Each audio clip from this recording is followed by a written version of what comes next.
Louvado seja o nosso Senhor Jesus Cristo. Que Ele seja eternamente louvado. De fato, Wilson, eu não sabia que esse instrumento, o pistão, o trompete, ele poderia ter tal conexão com as alturas e o Espírito pudesse fluir como sopro através dele entre nós. Fez um casamento tão bonito com o violão de Daniel e com as canções que levantamos em adoração ao nosso Deus, exaltando o Pai Eterno. Hoje é o Dia dos Pais e eu queria orar com vocês a respeito dos pais. Orar pelos pais a respeito desta missão de ser pai. Nesta oração inicial, eu vou pedir a Deus que abençoe Flavinha, que vai sair com as crianças para o cantinho delas, e vou pedir a Deus que ilumine esse tempo de Flavinha com as crianças. E eu convido a todos nós para prepararmos os nossos corações para a reflexão da palavra. Ó Deus eterno, Pai de amor e de misericórdia, é somente por Tu seres como Tu és que se justifica nos reunirmos como estamos reunidos hoje à noite.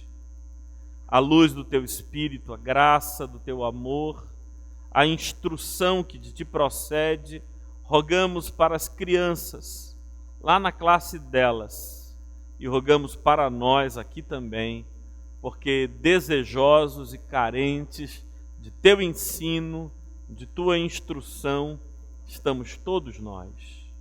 Te pedimos que Tu nos socorras, que Tu nos acudas e que Tu sejas assim conosco. Em nome de Teu Filho Jesus. Amém. Amém. Meus irmãos, a ideia central é que eu pegue as Escrituras, a palavra de Deus, e lhes fale a respeito de um homem que nos sirva de paradigma, de modelo de paternidade. E há inúmeros exemplos positivos de pais exemplares e exemplos terríveis, trágicos, de pais que foram um tropeço ou uma causa de escândalo para seus filhos. A Bíblia é um relato do trato de Deus com famílias sobre a terra. A gente se recorda, por exemplo, que no livro de Gênesis, aquela primeira família já tem uma história trágica. Adão e Eva têm 2 filhos, um se chama Caim, o outro se chama Abel, e tal é o nível de animosidade que há entre eles, de inveja que se estabelece entre eles, que o Caim chega a matar Abel. Depois, seguindo a sequência, nós temos a figura de Abrão. A palavra pai em hebraico é Av. Avram significa pai de muitos. Abraão, que é o nome que ele recebeu depois de Deus, significa pai exaltado. E ele teve seu filho Ismael com Agar, a escrava, e teve seu filho Isaque com Sara, sua mulher. A história da família de Abraão é também uma história trágica, tanto que esses dois filhos seguem caminhos diferentes. Isaque dará origem ao povo e à nação de Israel, e Ismael a todas as tribos árabes. E vocês sabem que até o dia de hoje, estas duas tribos, essas duas descendências de Abraão vivem em contínuo choque, em contínua contenda. De Isaque nos vem Esaú e Jacó. Dois irmãos diferentes, distintos em tudo. Isaque deseja abençoar o filho mais velho, o primogênito, que é Esaú.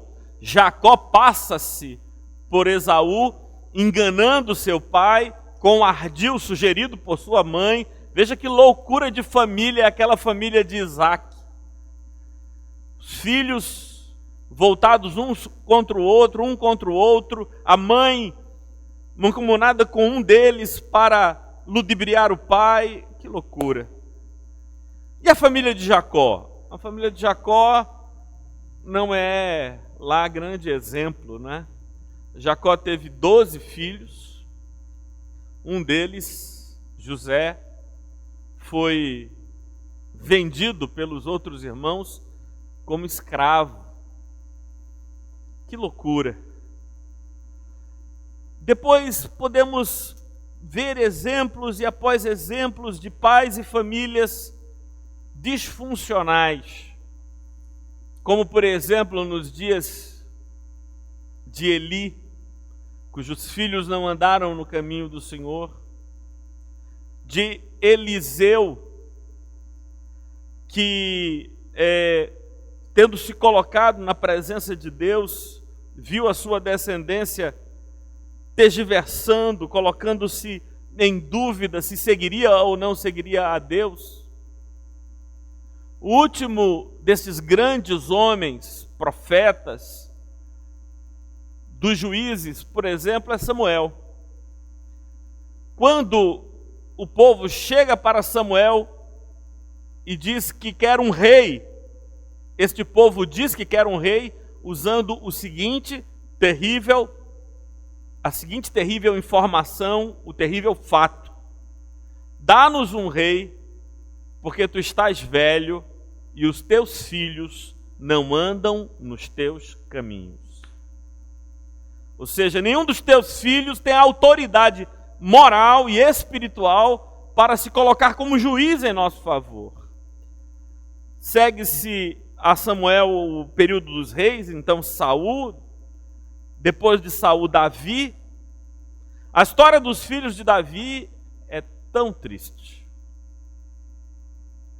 Um dos filhos de Davi, chamado Aminon, se interessa e se apaixona por uma filha de Davi chamada Tamar, arma uma cilada para Tamar, possui Tamar à força. Revoltado com a atitude de Aminon, um outro filho de Davi, Absalão, mata o seu próprio irmão e depois persegue seu pai, que vai para o exílio. Vejam que quantas histórias difíceis. Porque, Marcão, a Bíblia não é um livro de faz de conta. A Bíblia não é um livro de super-heróis. A Bíblia não é um livro que conta a história de homens e mulheres perfeitos, que viveram e seguiram perfeitamente os mandamentos de Deus e tiveram sempre um final feliz. A Bíblia, Tiane, é um livro que conta a história de homens e mulheres cheios de contradições e de fraquezas, cujas vidas são repletas de vitórias e tragédias. A Bíblia conta a história de pessoas como eu e como você. Hoje eu queria me valer do mais importante pai das Escrituras. E você se pergunta, o mais importante pai das Escrituras não é Abraão? Talvez não. Talvez o mais importante pai das Escrituras seja José. José é o mais importante pai das Escrituras pelo filho que ele não teve, Jesus. Eu queria mostrar para vocês esse texto, está no Evangelho de Marcos, no capítulo 6 do Evangelho de Marcos. É a única vez em todo o Evangelho que Jesus é chamado deste modo. Jesus foi pregar na sua terra, na cidade de Nazaré, e chegando lá, foi este o modo como ele foi recepcionado. Vocês estão comigo lá? Marcos capítulo 6, começando nos versículos iniciais. Marcos capítulo 6. Assim diz o texto do Evangelho. Tendo Jesus partido dali, foi para a sua terra, isso quer dizer, foi para Nazaré. E os seus discípulos o acompanharam. Chegando o sábado, passou a ensinar na sinagoga. E muitos, ouvindo-o, se maravilhavam, dizendo: de onde vem a este estas coisas? E como se fazem tais maravilhas por suas mãos? E olha que bonito que eu acho isso, Pedro. O que é que se diz acerca de Jesus no versículo 3? Não é este o carpinteiro, filho de Maria, irmão de Tiago, José, Judas e Simão, e não vivem aqui entre nós suas irmãs? E escandalizavam-se dele. Não é este o carpinteiro? Parece-me que essa atribuição a Jesus, de ser assim chamado, Geraldo, de o carpinteiro, tinha a ver com a profissão de seu pai, que ele desde pequeno aprendeu lá com ele na oficina a arte e o ofício de ser carpinteiro. A gente sabe poucas coisas acerca de José. A última vez, Wilson, que José é visto, a última aparição de José nos evangelhos, acontece lá em Jerusalém, quando ele levou o seu filho para aquela cerimônia tradicional que os judeus fazem, chamada de Bar Mitzvah, que é a cerimônia de maioridade judaica. Jesus devia ter ali 12, 13 anos. Antes de fazer os 13 anos, aos 13 anos, diferentemente da nossa sociedade, Renato, aos 13 anos, um jovem judeu ganha maioridade civil, maioridade penal e maioridade religiosa. Ele é civil, penal e espiritualmente responsável pelos seus atos. Isso acontece por essa cerimônia em que ele é convidado a ler um trecho da Torá. E ao ler o trecho da Torá, um trecho da lei judaica, e ser capaz então de sozinho pronunciar publicamente a leitura do texto da lei, ele quer dizer a toda a sociedade: eu consigo ler por mim mesmo, eu consigo pensar por mim mesmo, cobrem de mim e não dos meus atos. É a última vez que José aparece. Depois dessa imagem, dessa passagem em que ele vai e leva seu filho a Jerusalém, depois eles voltam, descobrem que Jesus não segue com eles na caravana, retrocedem até Jerusalém, chegando lá, quando encontram Jesus, conversando com os doutores da lei, que habitavam dia e noite, eram os escribas, que viviam dia e noite discutindo a lei no templo, e Jesus os interrogava e eles ficavam impressionados com a sabedoria de Jesus, tão jovem. E por que você estava aqui? Perguntaram a Jesus. E por que vocês estão assustados? Então responde Jesus: não sabias que devia eu cuidar das coisas de meu Pai? E aí ele afirma que o seu Pai é Deus. E é como que por um encanto desaparece a figura de seu pai terreno. Mas nessa passagem de Marcos, Jesus, pela única vez em todo o Evangelho, ele é chamado de o carpinteiro. Ele é o carpinteiro. Isso me fala das impressões deixadas por José na vida de Jesus. Sobre José, Debe, nós só sabemos 7 coisas, para variar, para ser cabalístico, não é? Sobre José, nós só sabemos 7 coisas. Sabemos que ele se chamava José, sabemos que seu pai era Jacó, sabemos que ele é da cidade de Nazaré, sabemos que era por ofício carpinteiro, sabemos que ele era casado com Maria, sabemos que ele foi pai por adoção de Jesus e pai carnal de uma família grande, cujos meninos, como é da tradição judaica, são mencionados nesta passagem. José, Judas, Simão, e além destes, havia também irmãs de Jesus que habitavam em Nazaré. Mas a informação mais importante sobre a vida de José não é nenhuma destas. Nem seu nome, nem sua profissão, nem sua cidade natal, nem seu estado civil, nem o fato dele ter filhos e o nome desses seus filhos. As 2 informações mais importantes sobre José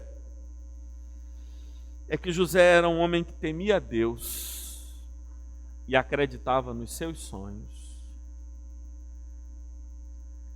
Um homem que temia a Deus e acreditava nos seus sonhos. Olha, eu conheço a maioria dos homens que estão aqui. E eu posso dizer, muito embora reconheça em vocês o fato de serem homens de Deus, que eu suponho encontrar entre vocês poucos ou nenhum que tomasse a postura que José tomou. Vou contar a vocês. José estava noivo de uma moça chamada Maria. Você sabe que cidade do interior, Djalma, as coisas correm, não é? Você sabe que cidade do interior não é fácil não, meu irmão. Não é feito aqui não. E sabe qual foi o papo que começou a correr em Nazaré para cima e para baixo? Maria está grávida. Isso chegou aos ouvidos de José. Qual é a conclusão? Óbvia, que você na condição dele teria. Ela me traiu. Ela me traiu. Aí eu já começo a perceber a estatura desse homem. Você sabe qual é a decisão, Paulão, que esse cara toma? Quando escuta a notícia de que a noiva dele estava grávida. Ele sabia que não era filho dele. Ele sabia. Sabe qual é a decisão que esse cara toma? Ele decide fugir. Eu acho essa uma atitude extremamente digna da parte de um homem. Você sabe o que é que significa fugir, Heitor? Naquele contexto cultural, é assumir a responsabilidade pela gravidez de Maria. Ou seja, o safado da história era José, que engravidou a moça e não teve coragem de assumir, engravidou a moça e fugiu. Que ele nunca mais volte aqui nessa terra, porque no dia que ele pisar aqui, nós o matamos. É a estatura deste homem. E a Bíblia diz que José, não querendo infamá-la, não querendo que ela fosse mal vista, decide fugir secretamente. Ele vai desaparecer, pelo menos a vida da moça está garantida. Ele não é juiz dela. Ele não quer prejudicá-la.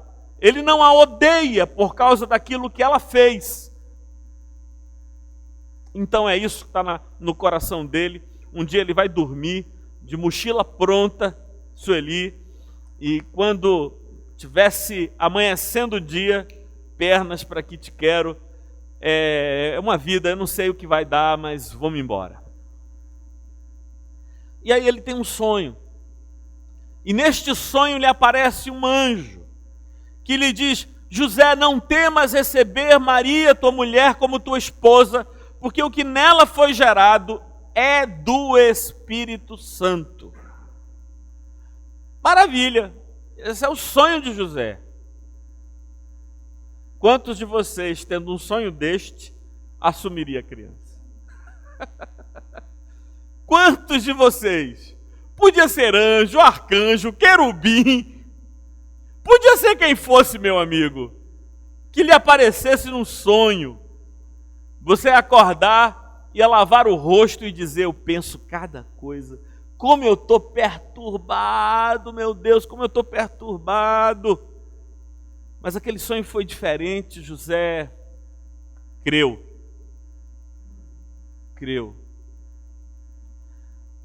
Ele recebe Maria, a toma como sua esposa, e vocês conhecem a história. Quando ela já está perto de dar à luz, estabelece-se uma ordem para o recenseamento. Ele precisa ir a Belém, onde a sua família tem a raiz, porque ele é da descendência de Davi, e Davi era belemita. Ele vai a Belém, e lá o menino nasce numa manjedoura. Os magos visitam, os anjos exaltam, e José tem um segundo sonho. E neste sonho Deus lhe diz que é para ele não voltar para Nazaré, porque vão tentar matar o menino. E ele foge para o Egito e permanece no Egito tempo suficiente para que num terceiro sonho ele seja então informado de que aquele que desejava a morte da criança já havia morrido e ele podia voltar para casa. O que a gente pode aprender da vida de José? Um homem simples, cuja voz nunca se proclamou nas Escrituras, cuja história é cheia de lacunas, que nem sequer temos efetivamente um relacionamento entre ele e seu filho Jesus. O que é que podemos aprender de José? Hoje eu quero lhes dizer uma coisa apenas acerca de José, uma verdade apenas, uma realidade apenas, e eu gostaria que todos nós buscássemos de Deus, particularmente os pais que estão aqui, mas também as mães. Para mim, a característica mais importante de José é que ele carregava sonhos em relação à sua família. Todos os sonhos de José têm a ver com a sua família. Vejam se não há aqui uma certa discrepância entre José e os homens e pais dos nossos dias. Hoje nós vivemos um individualismo tão grande que nós temos uma tendência enorme de construir sonhos para a nossa própria vida. Talvez, se nós seguirmos esta carreira, desenvolvermos este caminho, se dermos este ou aquele desdobramento para a nossa vida, algum benefício acabe sobrando, acabe transbordando, acabe chegando aos nossos filhos. Mas o projeto é nosso, o sonho é nosso, a vontade é nossa, o caminho é nosso. Que nós, neste caminho, tenhamos condições de ajudar nossos filhos. Mas José tinha sonhos para sua família. Tinha sonhos que diziam a respeito a Maria, sua esposa. Tinha sonhos que diziam a respeito ao filho que estava no ventre de Maria. José tinha sonhos a respeito de sua família. E por que a gente não sonha? Por que os nossos sonhos não incluem a nossa família? Porque já não sonhamos em família, para a família, sobre a família. Eu creio que existem algumas razões. Uma delas eu já anunciei. O individualismo. Para mim, o signo do nosso tempo é o individualismo.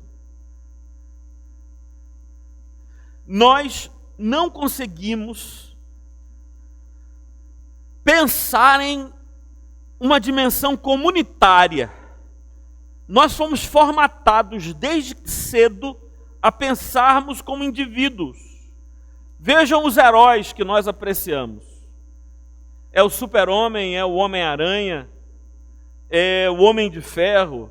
Todos eles são super-heróis que lutam sozinhos.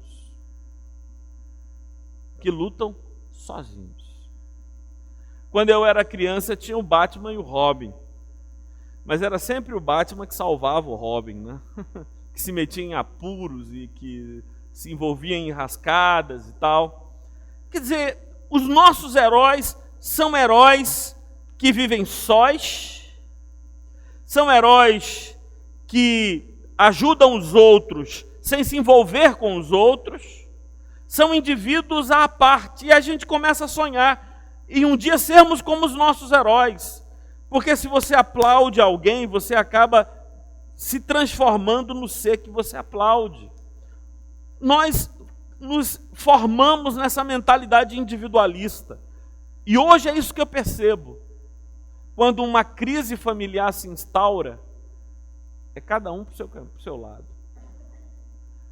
Até que ponto os nossos caminhos podem continuar juntos? Porque esses indivíduos se unem. Eu estou falando das nossas famílias. Nós somos indivíduos que se uniram sem perder a cápsula, sem perder o invólucro que nos define como seres. E por isso, o que há entre nós é uma acoplação. Nós acoplamos um no outro, sem nos confundirmos, sem nos misturarmos, sem nos perdermos um no outro, sem nos definirmos um no outro. E aí criamos filhos que seguem o mesmo modelo. Os nossos filhos estão pensando na sua felicidade, no seu prazer, na sua alegria. Eles não sonham em família. Porque eles já foram criados para não pensar em família. Eles foram criados com os pais esperando o tempo de catapultá-los para longe para poderem seguir mais levemente seu próprio caminho. Quando a gente cria filhos que nos veem encapsulados, juntos, mas não misturados, eles também se percebem como mais uma cápsula aderente a esse complexo, que nunca se mistura, que nunca se confunde, nunca se integra, no sentido de se tornar um inteiro. Mas José sonha com sua família. Seus destinos são destinos em família. Mas a segunda razão, porque é tão difícil para nós que estamos aqui sonharmos em família, ter esses sonhos que José tem, ou que José teve, deve-se ao fato de que a nossa relação com Deus e a nossa vida com Deus é tal que nós estamos preocupados em buscar a um Deus que nos atenda e nos satisfaça, e não um Deus que abençoe a nossa semente sobre a terra. Essa é uma mudança drástica que aconteceu no passado para o dia de hoje. Vejam só, no passado, a busca dos homens e a busca das mulheres também era que Deus abençoasse a sua semente, Deus abençoasse a sua descendência, Deus abençoasse a sua herdade sobre a terra, a contribuição que eles dariam. E a contribuição que se dá sobre a terra é a família. Mas nos nossos dias não. Nos nossos dias são os nossos empreendimentos, são os títulos que ostentamos. Nós não pensamos assim. A nossa relação com Deus é Deus. Dá-nos o que desejamos, afasta-nos ou livra-nos do que tememos. Mas não é mais Deus, abençoa a minha semente. Eu fico impressionado como nós fomos iludidos, meus irmãos. Como acreditamos em mentiras. Amanhã nós celebraremos o culto em memória de Silvio Leles, membro de nossa comunidade, que faleceu na última segunda-feira. Silvio carregava em sua história importantes títulos. Não apenas sua formação acadêmica, mas a sua atividade profissional, tendo sido um membro respeitado da sociedade pernambucana durante anos e anos. Mas lá naquela segunda-feira e naquela terça-feira, quando o sepultamos, a única coisa que eu conseguia ver eram seus filhos, era sua esposa. Que de os títulos, que de as honras, que de o respeito do mundo, que de a reverência, que de os homens de pé por sua partida. Apenas via seus filhos e a dor lancinante de suas almas. Apenas via sua mulher e a lacuna que em seu coração se fizera.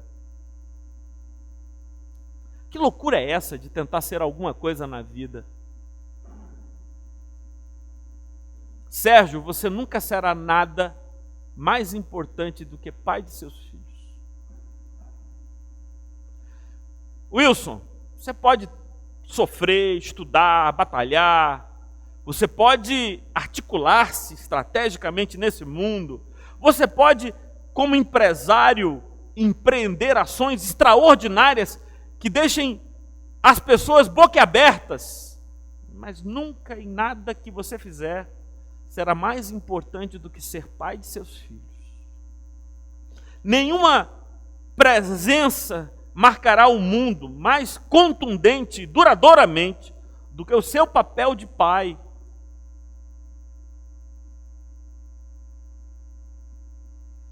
Mas vamos confessar e falar a verdade. Será que é esta a atividade a que, de coração e mente, mais nos damos? Ou será que a paternidade se firmou entre nós com essa mentalidade individualista, numa coisa acessória, numa realidade dos desdobramentos naturais da vida, por que não dizer dos acidentes da história e da existência? Mas a maior de todas as graças divinas, a maior de todas as bênçãos advindas dos céus, a maior de todas as responsabilidades e a maior de todas as glórias possíveis a um homem e a uma mulher é a paternidade e a maternidade. É só isso que importa no final e de fato.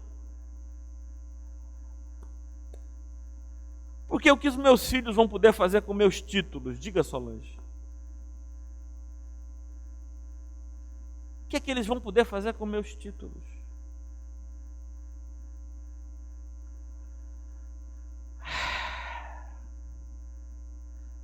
O que é que meus filhos vão poder fazer com meus cargos? Diga, Hélio. Nada.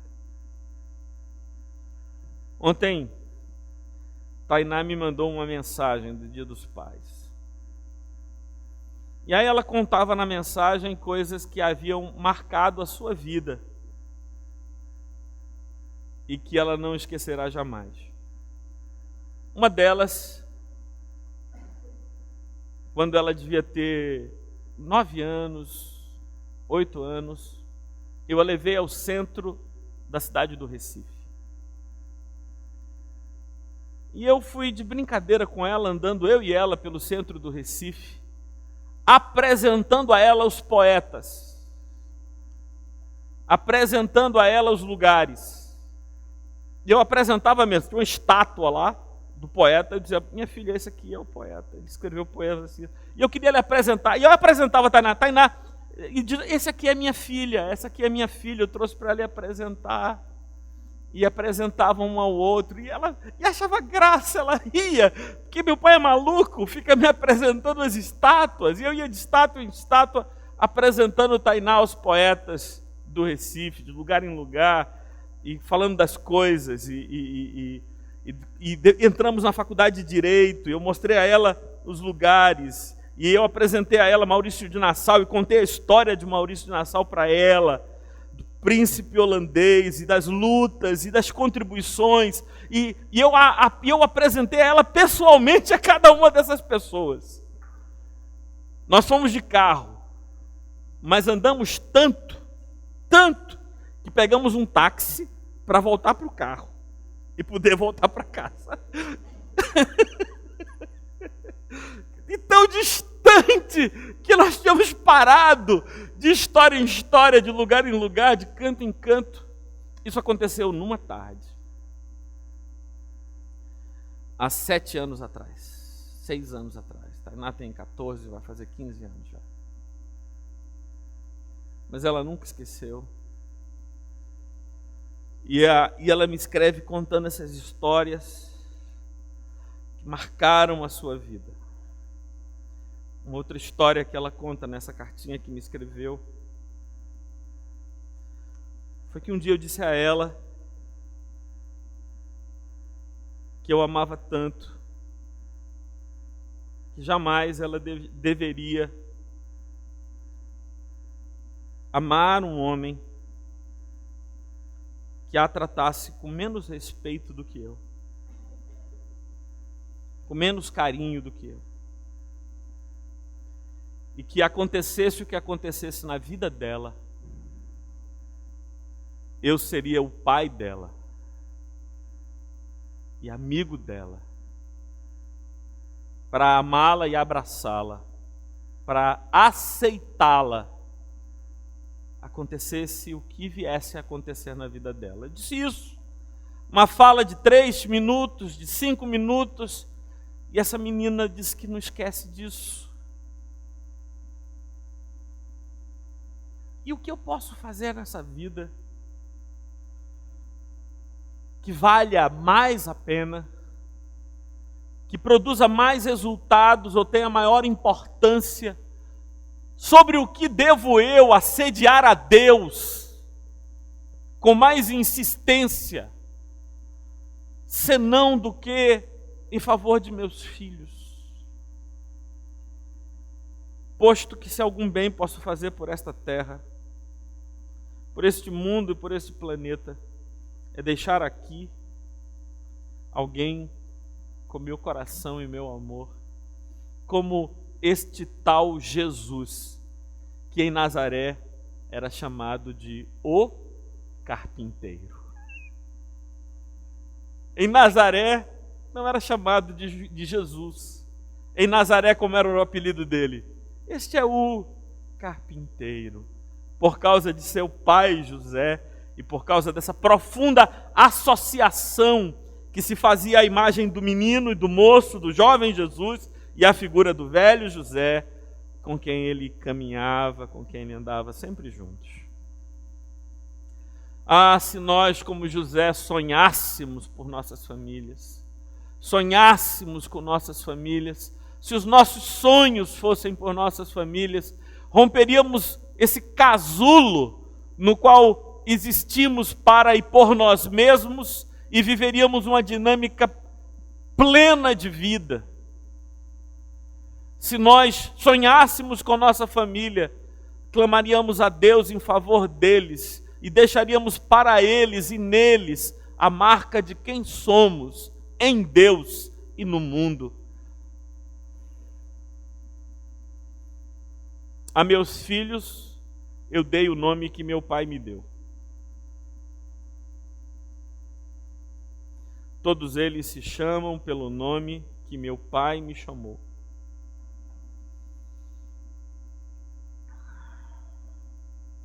Eu espero que o amor de meu pai tenha chegado ao coração de meus filhos. A minha mulher eu dei o nome que meu pai me deu. Eu espero que o amor de meu pai chegue ao coração de minha mulher. E eu espero que a nossa família sonhe sonhos juntos. sonhe um destino de graça, de glória e de alegria. E que a nossa felicidade seja a felicidade de estarmos juntos. Em último lugar, eu creio que se nós sonhássemos os sonhos que José sonhava, os sonhos de família, nós não admitiríamos nos perder. É triste como as famílias se perdem e como membros de nossas famílias se perdem. A gente vai ficando velho, seu Hélio, e vai repetindo histórias. Como fazia o seu Hélio, repetindo histórias, repetindo histórias, repetindo histórias. Hoje eu sentei na cama com os meninos, eu, Karina e os três na cama, e aí eu fui contar velhas histórias. Uma das histórias que eu contei foi acerca do Biscoito São Luís. Tive que contar aquela história do Biscoito São Luís. Vocês conhecem o Biscoito São Luís por outro nome. Isso aqui não é merchandise do biscoito, não. Mas era complicado lá em casa.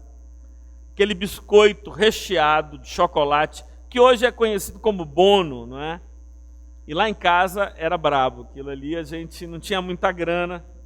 E quando manhã trazia da feira aquele biscoito que todos nós amávamos, então a cota era de 3 biscoitos para cada um, não é verdade?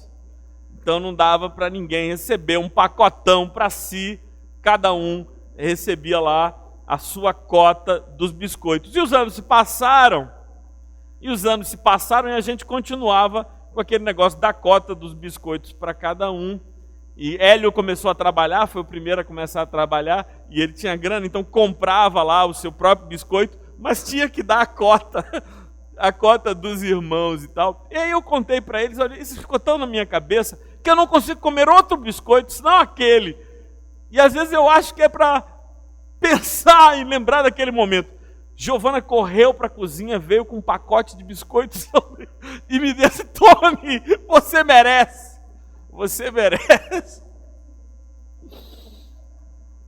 Essas histórias que a gente repete, Giovana não viveu nada disso, mas já está na alma dela essas histórias. Histórias que falam de unidade. Histórias que acontecem assim. Depois que eu fiz 14 anos, Hélio não gosta que eu diga isso, mas é verdade, ele é 2 anos mais velho que eu. Ele nega isso. Só sob tortura ele confessa essa verdade. Ele, 1 ano e meio. 1 ano e meio mais velho. Ele é 1 ano e meio mais velho que eu. Mas depois que eu fiz 14 anos, eu, Hélio e meu pai, vestíamos tudo igual. Eram a mesmo tamanho de camisa, mesmo tamanho de calça, mesmo tamanho de sapato, era tudo igual. E nós vivíamos aquela dimensão de Atos, capítulo 2, e tinham tudo em comum, e ninguém julgava seu o que era propriamente seu. E tudo era ali em comum, e ainda hoje, eu não quero que Tiago pense que alguma coisa é minha e alguma coisa é dele, que alguma roupa é minha e alguma roupa é dele. Porque tudo meu é dele, tudo que é dele é meu. Nenhuma dor de meus irmãos é dor deles. Toda dor minha não é só minha, é deles também.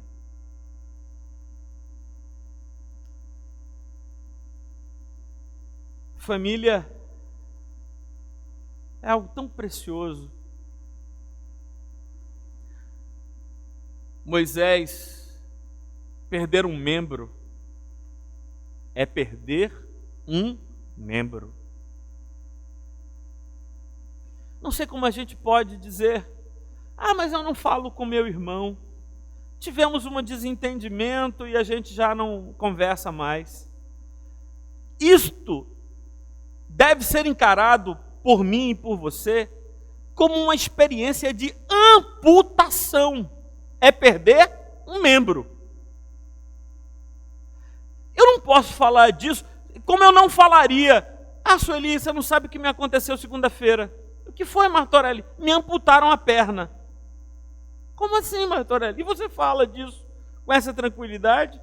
Te amputaram a perna? Você olha aqui, me amputaram. Não. Deve ser evitado. Devemos buscar, devemos lutar, porque o nosso sonho é sermos família. O nosso sonho não é nos darmos bem, prosperarmos, pagarmos as nossas contas, termos reservas financeiras para uma viagem daqui a alguns meses. Nosso maior patrimônio, nosso maior valor é sermos família. Sermos família.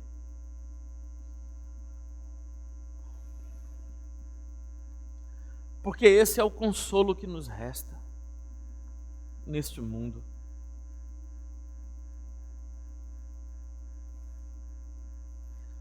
Eu sei, por exemplo, seu Paulo, que durante alguns anos, lá no ambiente de trabalho, Solange, a gente olha pessoas e diz assim: são amigos, são companheiros, são colegas, iriam para a guerra e morreriam por mim. Mas é a funcionalidade e a conjuntura do momento que nos torna amigos. São amigos funcionais, porque decorrem da função em que agora estamos. Contudo, existe a família, que não depende de coisa alguma concreta. Que Deus nos ajude a termos sonhos em família e não nos imaginarmos depois sem eles. Queria concluir dizendo o seguinte: não sei o que aconteceu com José, não sei como ele morreu, qual foi seu paradeiro, mas eu tenho uma impressão nítida que José deixou viúva Maria. E eu penso nisso por duas razões, Geraldo. Eu acho que José deixou viúva Maria, e José faleceu, portanto, por isso ele desaparece. Eu imagino isso por duas razões. Primeiro, porque ele não é mencionado em passagens posteriores, nas quais Maria aparece. E em segundo lugar, porque lá na cruz, quando Jesus estava para morrer, Jesus pediu a João que recebesse a Maria como sua mãe, ou seja, que cuidasse de Maria como se fosse filho de Maria, porque a responsabilidade de cuidar de Maria era de Jesus primogênito. Por isso entrega e pede a João que a receba, muito embora ela tivesse outros filhos. Jesus confia a João esse cuidado. Mas a principal razão pela qual eu imagino que José morreu não é por nada disso. É porque quem sonha com a família, como José sonhava, dificilmente se divorcia. Eu não sei se você sabe, mas Patrícia, dá para divorciar de filhos? Dá para divorciar. Dá. Não existe uma norma, não há instituto jurídico que nos divorcie, que desfaça a relação de pais e filhos, mas dá para divorciar. Eu vou contar o segredo. Como é que faz para divorciar de filho? É assim, Ricardo, quando nos seus sonhos para o futuro, eles não estão incluídos, em teu coração você já se divorciou deles. Do mesmo jeito que se divorcia de mulher, que se divorcia de marido, a gente, antes de se divorciar de fato e de direito, se divorcia no coração. Quando, seu Hélio, no futuro, eu já não me vejo com meu pai, com minha mãe, eu me divorciei de meu pai, eu me divorciei de minha mãe. Mas quem sonha com a família não se divorcia, não se separa. Eu acho que José nunca se divorciou de Maria. José nunca se divorciou de Jesus. José nunca divorciou-se de seus filhos, porque o sonho dele era a sua família. Hoje eu queria convidar aos pais para olharem para dentro de seus corações e procurarem os processos que estão em andamento. Hoje eu gostaria de convidar os filhos para olharem para dentro de seu coração e verem os processos que estão em andamento. O que é que anda tramitando dentro de vocês, de tal modo que possa constituir uma ruptura que quem sonha não deseja.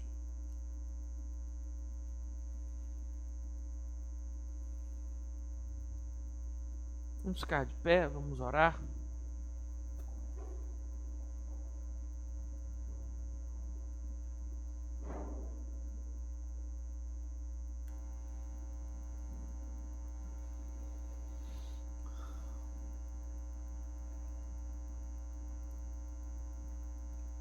Eu já disse muitas vezes aqui que o terreno no qual nós nos movemos é o terreno da incerteza. Todo lugar, toda pedra, falseia, tudo é incerteza. E é tão e tanto que, se não zelarmos por nós mesmos, não restará possibilidade de sanidade emocional, porque se tudo é incerteza, esta realidade é a autora de uma ansiedade estrutural que nos habitará. Quem dera nós pudéssemos oferecer a nossos filhos mais do que comida, mais do que abrigo, mais do que plano de saúde. Quem dera pudéssemos oferecer certezas.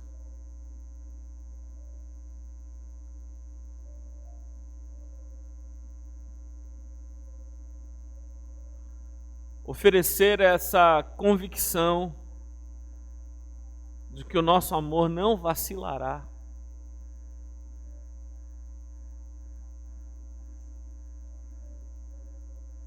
E aceitarmos a maldição do amor, que é grande. Você sabe, Regilene, que o amor, quando é grande, ele é maldito.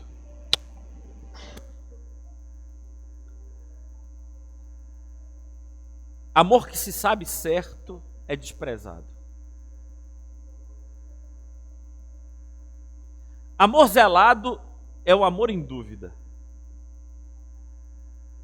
Por isso, as mulheres paparicam seus maridos, os maridos paparicam suas mulheres. E quanto mais jovem a relação, mais adulação. Mas, Sônia, quando o amor é velho e é sabido, aí a gente... Que me contem as mães se não falo a verdade. É a maldição do amor, Graça. A maldição do amor é que quando é grande, é desprezado.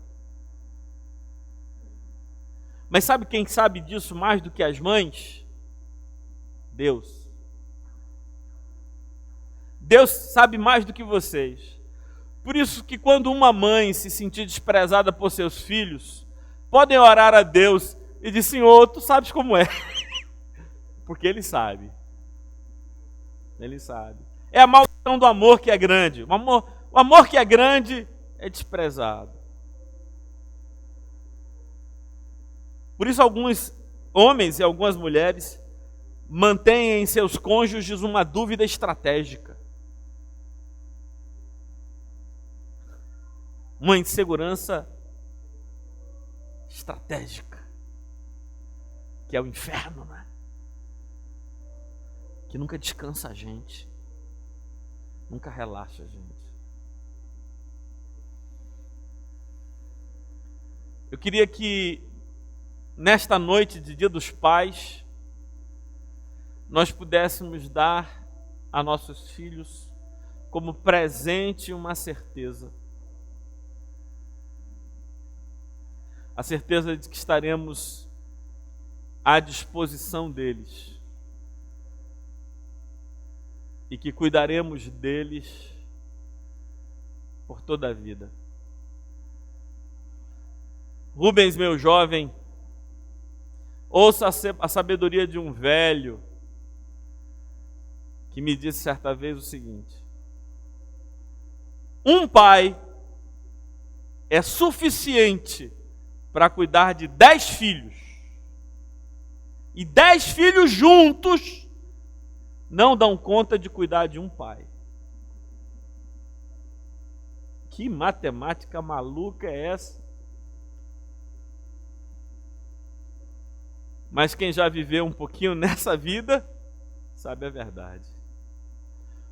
Um pai, Moisés, é capaz de cuidar de 10 filhos. Agora, é verdade ou não é verdade que 10 filhos sofrem, empurram um para o outro para cuidar de um pai?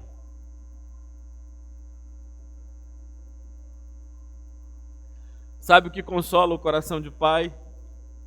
É saber que os filhos serão pais.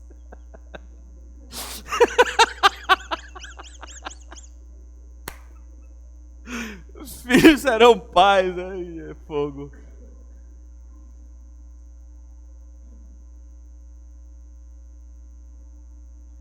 Eu tô com vontade de pedir, mas tô achando que não vai valer de nada esse pedido.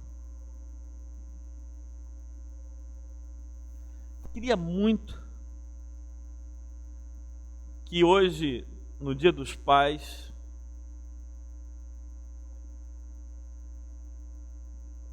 recorrendo a todos os recursos interiores, todas as forças da alma, os filhos dessem de presente a seus pais a mais cara de todas as dádivas: uma certeza. Uma certeza. Porque assim como a gente se divorcia dos filhos, e eu disse que isso é possível, quando a gente para de sonhar com eles, às vezes é possível também que a gente case com nossos pais um compromisso de vida e de morte, como era no passado. Na alegria e na tristeza. Na saúde e na doença. Na riqueza e na pobreza.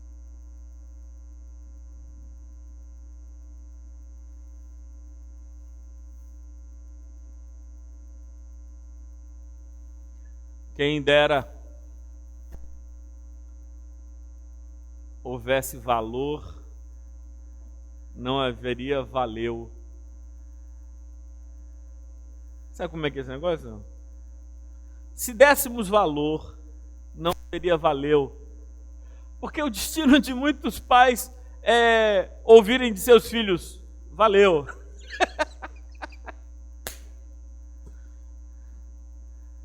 Valeu. Valeu. Aí, se dessemos valor, não haveria valeu.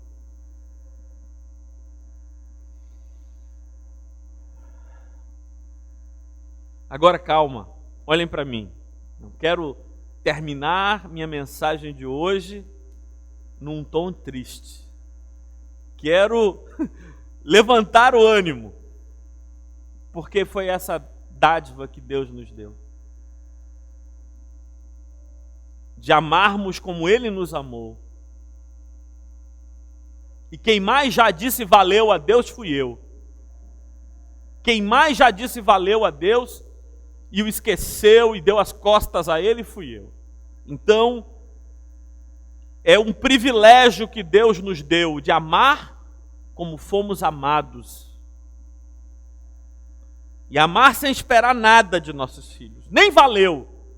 Amar como entrega, como dádiva. Amar como experiência de cruz. Amar como responsabilidade gloriosa que Ele nos concedeu. Exaltamos o Teu nome, Senhor. E bendizemos a Ti, Pai amoroso, a quem muitas vezes sequer nos voltamos para agradecer, como aqueles 9 leprosos que, tomando o seu destino, sequer voltaram para dizer ao Mestre: valeu. Ó Deus eterno, tem compaixão de nós, Senhor.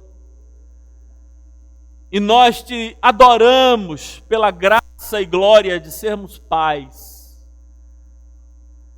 Ajuda-nos, Senhor, a perseverarmos, sonhando com nossos filhos, sonhando com nossas famílias, sem permitir, Senhor, que o nosso individualismo nos separe, capsule, nos distancie, nos impeça de estarmos misturados, jungidos. Ó Deus eterno,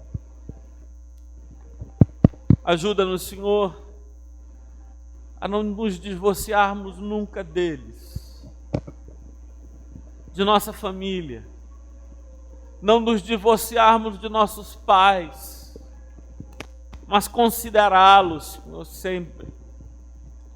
Ajuda-nos, Senhor, a vivermos esse sonho de família. Quer estejamos morando na mesma casa, quer não. Mas que o valor, Senhor, o valor de sermos um só, esteja em nós. Para a honra e glória do Teu Filho Jesus, é que pedimos que seja assim. Amém.